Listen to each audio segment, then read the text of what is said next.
Welcome everybody, yes, on our panel about travel tech and mobility. Let me first start with my introduction. Tomasz Czechowicz. I'm already I think 12, it's my 12 years with NOAA. I think we've been on the first conference many years ago in London, and I think the only conference I was not participating was just after COVID.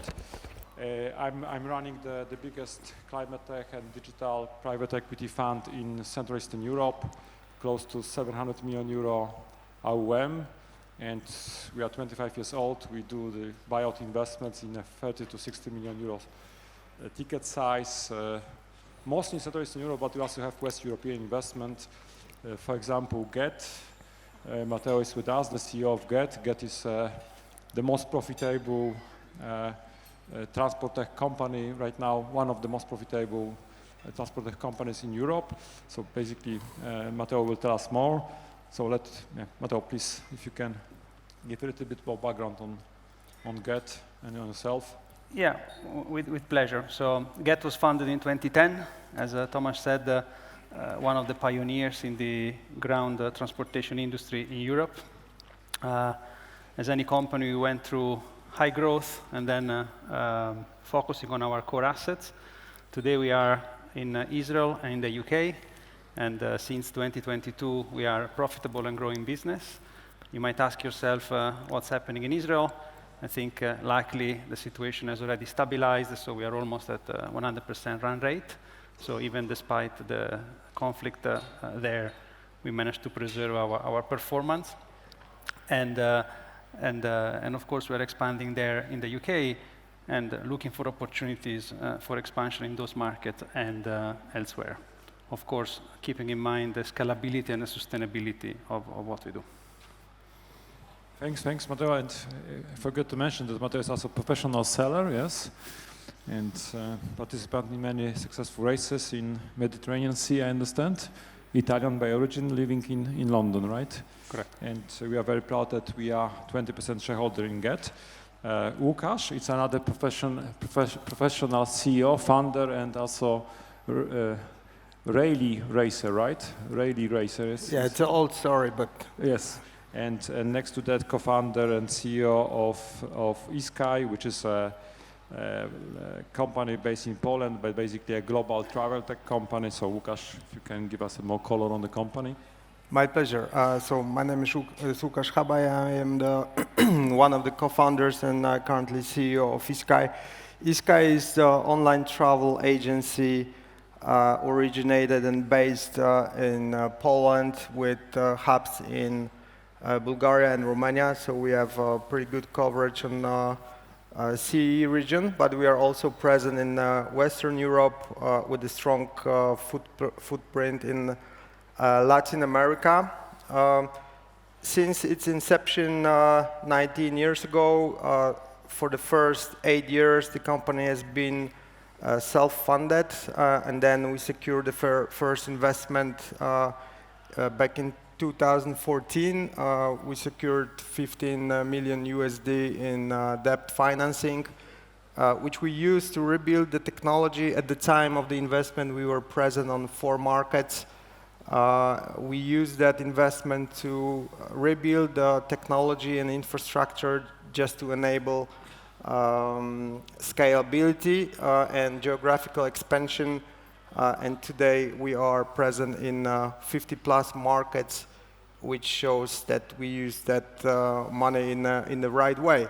As every travel company, we had to go through a COVID crisis, which we did without any major help from outside. That forced us, to improve a lot operational efficiency. So when the volumes came back after COVID, the company just became a lot more profitable than before. And today, eSky numbers is almost 2 million transactions a year, more than 3 million customers served, 800 million euro TTV, 800 people organization. We have 800 employees. and EBITDA in the range between 20 and 25 million euro. Thank you very much. So why we thought it's a good idea to put together Gett and eSky. First, of course, there was difficult time of COVID for both industries. Second, they are coming from peripheries of Europe, Israel and Poland, kind of. And we also believe this is a very exciting time right now for this kind of companies by not only cross-border expansion, which both companies successfully succeeded, but also through, we call it buy and build strategy. It's more a private equity setup. Finally, the mobility sector grew up to become enough mature to be on the radars of private equity funds, and also travel tech is becoming a very exciting area for private equity investors. So it will be great to elaborate a little bit more on that. Matteo, could you tell us more about what sort of trends you see right now in mobility and kind of competitive landscape and how you see this buy and build opportunity within your sector? Yes, with pleasure. So, as Tomasz said, many companies, including us, in the last few years, because of the multiple crises we had COVID, we had energy crisis, we had interest crisis, if you want. We had to rethink our strategy, and I see this still happening in the mobility space in Europe. There is still a lot of whiteboarding exercise around new strategies that all must be, at least in our view at Gett, sustainable, safe, and seamless. Sustainable from a financial, but also environmental standpoint, of course. Safe, I think, is becoming a key element of the value proposition, not only in terms of cybersecurity, but also in terms of physical safety in many instances. And then, of course, the seamless. I think the years have gone when we were all thinking about putting too many services together, too many areas. We see more and more a trend of really focusing in a very seamless and frictionless ways on the verticals that we are good at. The second big thing is, of course, we are a tech company, we do love tech, but tech alone doesn't do everything. So a big shift towards what we call operational excellence and really developing those muscles to become very efficient in doing everything you do with your tech. This, what does it mean in terms of competitive landscape? Europe is a very interesting market for mobility because it's very advanced, but also very fragmented. And the players that are there and are still prospering are actually those that survived all those crises that I mentioned before.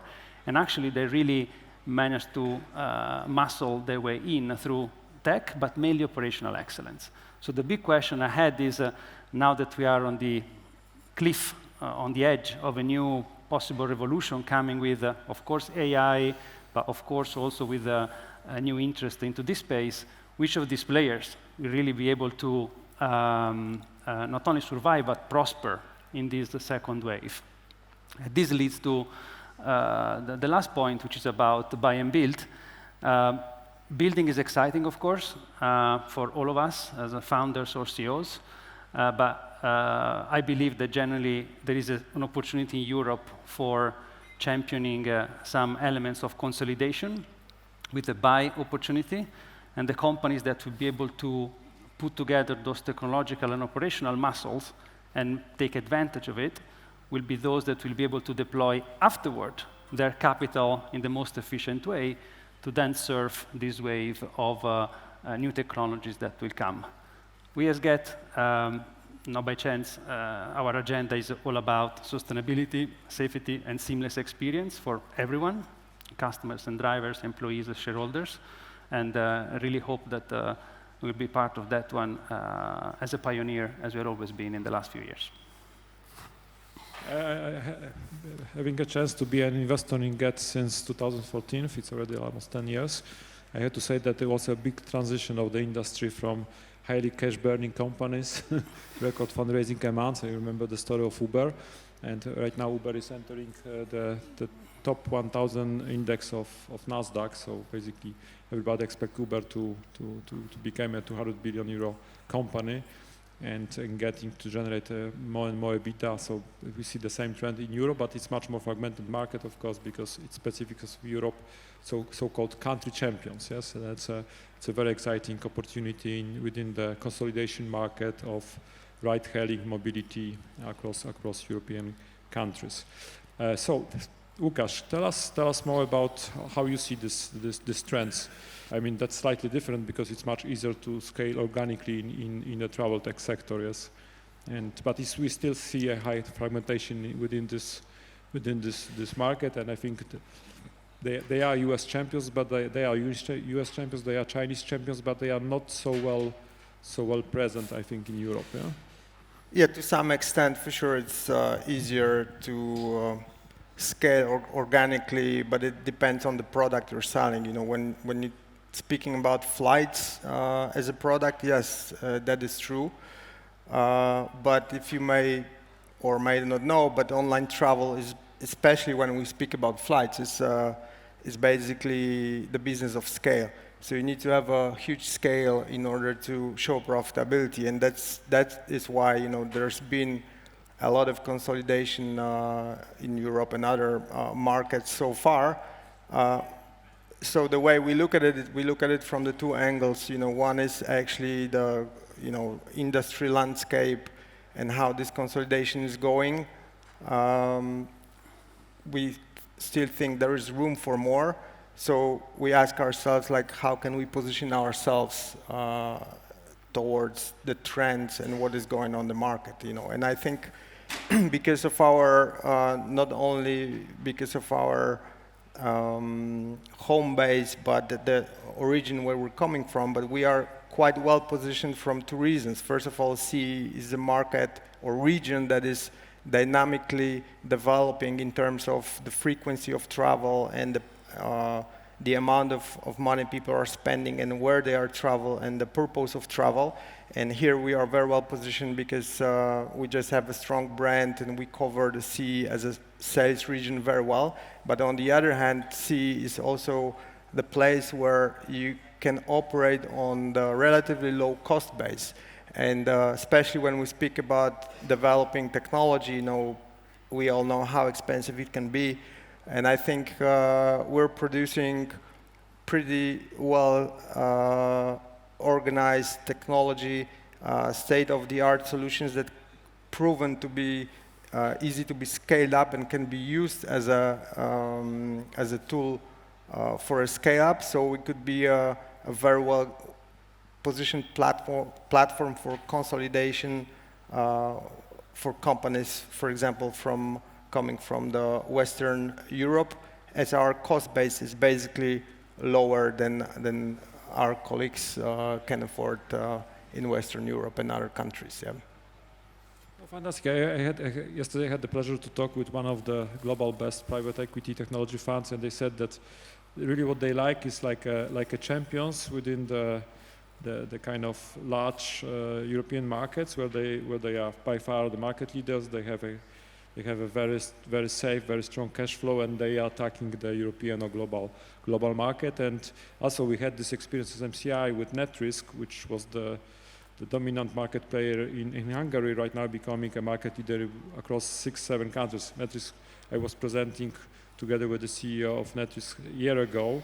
I had to say that they tripled EBITDA since that, and it's becoming a unicorn right now in Europe. So I think it's a good strategy, it's a good approach, and I wish you to count on this unicorn horizon one day. Yes. I wish you too. That's true. Thank you very much. Yes. Thank you.